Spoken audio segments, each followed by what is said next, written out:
ಈ ಜಾಗ ಎಲ್ಲರಿಗೂ ತುಂಬ ನೆಮ್ಮದಿ ಅನಿಸುತ್ತೆ. ತುಂಬ ಕಷ್ಟದಲ್ಲಿರೋರು ಅಥವಾ ಜೀವನದಲ್ಲಿ ತುಂಬ ಪೇಷನ್ಸ್ನ ಕಳ್ಕೊಂಡಿರೋರು ಅಥವಾ ಇಷ್ಟಪಟ್ಟಿರೋರು ಬಿಟ್ಟು ಹೋದಾಗ ಅಥವಾ ಇನ್ನೇನೋ ಕಾರಣಗಳಿಗೆ ಪರ್ಮನೆಂಟಾಗಿ ಮಲಗಿಬಿಡಬೇಕು, ಸತ್ತೋಗ್ಬಿಡ್ಬೇಕು ಅನ್ನಿಸ್ತಿದೆ, ಯಾಕೆ ಸಾಕಾಗಿದೆ ಈ ಜೀವನ ಅಂತ ತುಂಬ ಜನಕ್ಕೆ ಅನಿಸುತ್ತೆ.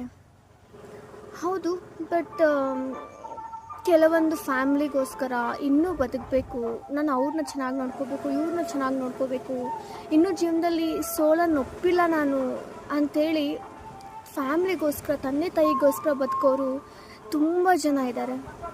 ಸೊ ಅವ್ರಿಗೆಲ್ಲರಿಗೂ ಹ್ಯಾಂಡ್ಸ್ ಆಫ್. ಖಂಡಿತವಾಗ್ಲೂ ನಿಮ್ಮಿಂದ ಸಾಧ್ಯ ಆಗುತ್ತೆ, ಎಲ್ಲವನ್ನೂ ಮಾಡೋಕ್ಕಾಗತ್ತೆ. ಪೇಷನ್ಸ್ನ ದಯವಿಟ್ಟು ಕಳ್ಕೊಳಕ್ಕೆ ಹೋಗ್ಬೇಡಿ. ಬಟ್ ಎಲ್ಲನೂ ಸಿಕ್ಕಿರುತ್ತೆ ಜೀವನದಲ್ಲಿ. ಒಂದು ಕೆರಿಯರ್ ಲೈಫ್, ಆಸ್ತಿ, ದುಡ್ಡು, ಮನೆ ಕಡೆಯಿಂದ ಸಪೋರ್ಟ್ ಎಲ್ಲನೂ ಸಿಕ್ಕಿರುತ್ತೆ.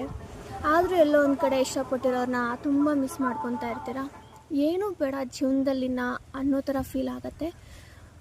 ಆದರೂ ಇಂಥವ್ರ ಜೊತೆ ತುಂಬ ಪ್ರಾಣಕ್ಕಿಂತ ಹೆಚ್ಚಾಗಿ ಪ್ರೀತಿ ಮಾಡೋರು ಈ ಥರ ಮಲಗಿದಾಗ ನಾವು ಮಲಗಬೇಕು ಅನಿಸುತ್ತೆ, ಸತ್ಯ.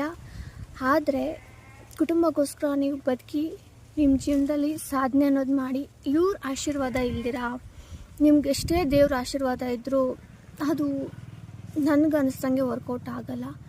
ಅಜ್ಜಿ ತಾತನ ಎಲ್ಲರೂ ಮಿಸ್ ಮಾಡ್ಕೊಳಕ್ಕಾಗಲ್ಲ. ಆ ಪ್ರೀತಿ ಎಲ್ಲರಿಗೂ ಸಿಗೋಕ್ಕೆ ಸಾಧ್ಯನೇ ಇಲ್ಲ. ಎಲ್ಲರ ಮನೆಗಳಲ್ಲಿ ಇದೇ ಥರ ಇರೋದಿಲ್ಲ. ಈ ಜನ್ರೇಷನಲ್ಲಿ ತಂದೆ ತಾಯಿನೂ ಚೆನ್ನಾಗಿ ನೋಡ್ಕೊಳಕ್ಕಾಗ್ದಿರೋರು ಇದ್ದಾರೆ. ಅವರನ್ನು ಹೆರ ಬಿಟ್ಟು ಹೊಡೆದು ಅವ್ರನ್ನ ಹೆಂಗಂದರೆ ಹೆಂಗೆ ಹಿಂಸೆ ಮಾಡೋರು ಇದ್ದಾರೆ. ಬಟ್ ತುಂಬ ಅನ್ಲಕ್ಕಿ ಪೀಪಲ್ಸ್ ಅವರೆಲ್ಲನೂ.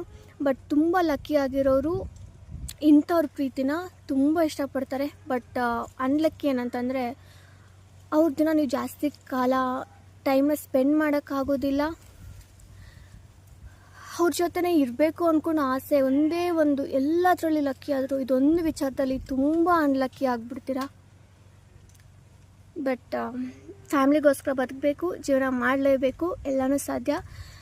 ಇವರು ನಮ್ಮ ಜೊತೆಗೆ ಯಾವಾಗೂ ಸದಾ ಇರ್ತಾರೆ.